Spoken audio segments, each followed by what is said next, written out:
Dito na po tayo sa isang taniman ng kape na pag-aari po naman ni Kuya Ted Torres. At atin po lilibutin ito para malaman natin ng gusto ang mga problema nila sa kanilang mga taniman. Ayun na!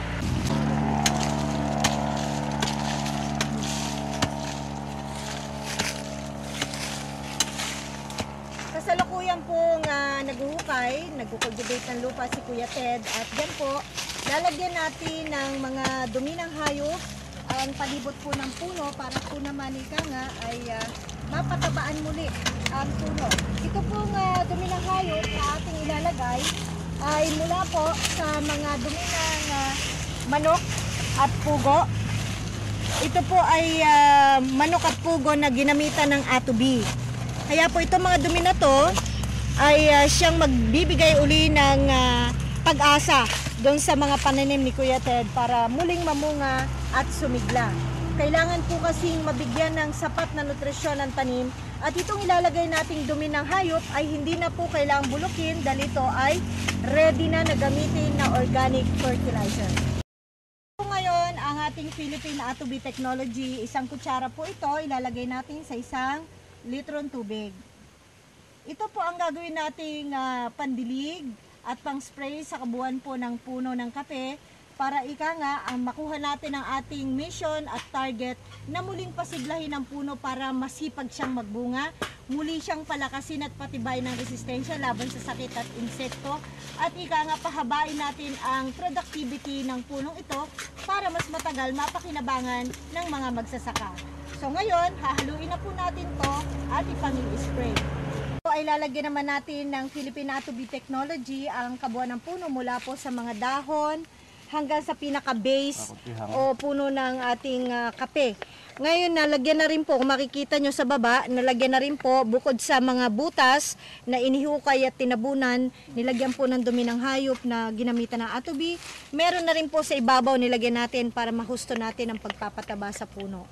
Ito naman sa puno, dito sa mga dahon, nilalagyan ni Kuya Ted ngayon ng A2B para mabuhay ang mga bulaklak, ang mga buko, at dumami po ang magiging bunga. Kasi ito ngayon ang problema ngayon ng ito ang problema po ngayon ng mga nagtatanim ng kape rito, hindi na po tumataas ang kanilang ani at mentras lumilipas ang taon ay parang naglalaho ang kasiglahan ng mga puno.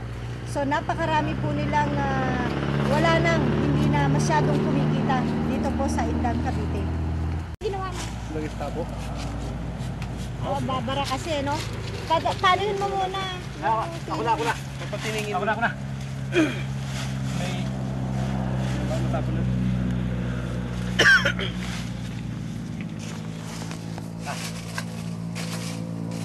Meron naman na to. Yun na po, ilalagay mo. Gano'n po kalaki ang taniman ng kape sa barangay Layos to, malaki. Sa buong buong layos to ay hindi bababa sa 10,000 hektar. ang taniman niyo po. Yung lahat, yung taga rito lahat, taga barangay Bonalejos. Kayo po, gaano po kalaki ang taniman ninyo? Ang sarili ko, kulang-kulang 1 hektarya. Tapos ito, ako rin kakaunti naman rin. Gaano po yung pinuntahan natin ng isang? Wala pa yung 2,000 square meter. Kapag sinabi po ninyo yung wala pang 1 hektarya na taniman nyo? Approximately mga 7,500 square meter. Opo, ilan po ang tanim yung kape doon? Maabot siguro ng 1.5 hanggang 2. Dami rin po. Kailan pa po kayo nagsimula sa negosyong ito na pagtatanim ng kape? Ako since high school, kasama ng tatay kong magtanim ng kape. Siguro mga 77. 77 pa po. 77. At sa inyo po itong lupa na tinatanim? Sariling lupa yung sinasabi ko na sariling lupa. So, dito sa taga ng inyong pagtatanim, nung araw, nung malakasan daw, sabi ng mga tao dito, gaano ba kalaki yung inaani nyo? May malaki dahil yung meron kami doong lupa sa kabila na sa malayo. Yun ay wala pa nakasing malarya. Umaani kami ng mga 80 to 90 na balde. Ang isang balde po, ilan ng laman? 10 kilos. So, 10 kilo times 50 na balde. 8,000. Opo. Magkano pa po ang presyo ng kape noon? Noon, mahal. Magkano po? Umabot ng 700 yung presyo ng kape. Isang kilo Nung panahon ni Marcos, Aha. umabot talaga ng 700 ang kape. No? Eh ngayon po ba magkano? 400. 400 na lang. Ano po ito? Sino kumakain ng kape po kayo ba nagbebenta nito? Kami na rin ang nagbebenta merong mga middleman na mga wholesale. Magkano po ang hango sa inyo? 400. Bakit yung pancake rice? Ay ko, 40 per kilos. 40 pesos kilo, per per kilo. kilo. Mhm. So dito po may tinutubo pa ba kayo? Break even. Ngayon po break even Break na even lang. na. Gaano po ba ang pinupuhunan ng isang magkakapihan na ganito? Pag-sesa? Sa hektarya, halimbawa, kasama na yung puhunan sa paglilinis, pati mga fertilizer, Opo. kung ano-anong binibili namin na pang ng mga pest, at saka yung mga diseases ng kape. Mhm. Siguro maabot siguro siya ng mga hanggang sa isang hektarya, mga 10,000 pataas. 10,000 Pataas. ang puhunan po ang kapital. Tapos nababawi nyo ba yon ng ilang buwan, ilang taon? Taon. Isang taon. Isang taon bago po mabawi. Nabanggit nyo po yung pataba. Ano po bang pataba ginagamit? Dito kami yung ginagamit, yung Commercial commercial fertilizer. fertilizer, artificial, Apo. mga 2100, mga ganun. Mhm. Nakakailan po kayong kilo, sako sa isang season? Sa isang hektarya, dapat hindi ba ng 5 sako? Hindi ba Na 1620. kahit complete. 14 complete fertilizer na 14-14. Opo. Mga ganun. So kung ganun po, minsan lang kayo naglalagay sa buong panahon ng Minsan lang, taniman? pagka dumating ng panahon ng umuulan na. Ang ibig nyo pong sabihin, Kuya Ted, sa buong pagtatanim nyo ng kape, minsan lang kayo bibili ng pataba. Minsan lang. Minsan lang tatanggap ng pataba ang ating Pagka panahon ng basaan. Kung lang. Bakit po minsan lang? Hindi matutunaw ng pagka matutunaw ng commercial fertilizer pagka hindi nababasa.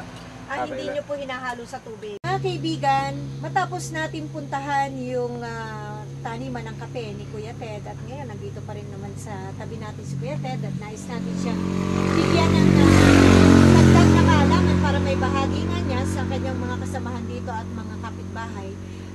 Ito pong Philippine Atomy Technology, ang layunin natin sa pagpunta sa barangay na ito ay maihatid sa kanila ang latest na teknolohiya para sila naman ay makinabang din. Total, ang iba nating kababayan sa bansang ito ay meron na pong mga kumikita, dulot na rin ang paggamit ng Philippine Atomy Technology. Hahayaan natin ang Barangay Bonalejos 2 ay makinabang din dito. So, ganito po ang gagawin natin. Nilagyan natin ng dumi ng hayop na mula po sa dumi ng manok at dumi ng tubo yung taniman ni Kuya Ted. Yun po ay organic fertilizer na sapagkat wala na pong anumang chemical o ammonia na mababakas kayo doon. Sa makatwid, ito po ay hindi na nakasusunog ng ugat ng puno dahil sa ito'y direkta na nating lalagay nang lumabas po sa puwitan ng hayop ang mga duming ito ay wala na pong gaanong baho ito. Sa makatwid, yung mga bakterya na dapat po ay nagkakalipunpunan doon para po kainin yung mga hindi pa nadadigest na protein ay hindi na po natin matatagpuan. Yun ang nilagay natin sa puno. Ito po ang magbibigay ngayon ng soil nutrients, muling magpapataba ng lupa at ito rin po ang magpapabuhaghag uli ng lupa lalo na kung susustinihan nila Kuya Ted at ng kanyang mga kasamahan ang paglalagay nito lagi sa kanilang taniman. Ang organic soil po ay muling manunumbalik sa kanilang taniman sa loob lang ng 3 linggo. Sang-ayon nga po sa iba nating eksperto, kung hindi ka gagamit ng technology na ito, aabutin po tayo ng 3 taon bago muling ibalik sa pagiging organic ang lupa dahil gaya ng binanggit ni Kuya Ted, acidic na pong masyado ang lupa nila. Pero ito namang technology na ito ay hindi po kaaway ng ating mga gumagawa ng pesticide at mga manufacturer ng chemical fertilizer. Sapagkat kahit ano pa pong klase ang gamitin na pataba, commercial fertilizer o ito po yung organic fertilizer, ito po naman ay makakain pa rin ng halaman at lalabas pa rin po na organic ang bunga ng kanilang puno ng kape. Kung lalagyan po ito ng mga pesticide, insecticide, herbicide at iba pang chemical, Ang magagawa po ng technology ay i-detox, ilalabas po sa cellular level ang mga chemical nito. Sa makatid, wala na pong bakas ng anumang chemical, heavy metals, ang kanilang butil ng kape kahit ito ay kanilang ipatest. Yung pong ating binabanggit dito na pagtugon sa mga pangailangan ng ating mga kamagsasaka, magagawa rin po natin sa iba pa nating mga kababayan niyan na nakakapanood nitong video na to. Ano man po ang problema ninyo, kahit sa taniman, sa isda, at sa hayop, nandyan po ang Philippine Atomy Technology, handang malalay sa inyo. Kung nasaan ang problema, doon nyo po kami dalhin. Ako po si Ateng Ann Bernardino at maraming salamat po sa inyo, Kuya Ted. At sa ating mga taga-barangay Bonalejos 2 sa Indang, Cavite. Hanggang sa muli po, maraming salamat po.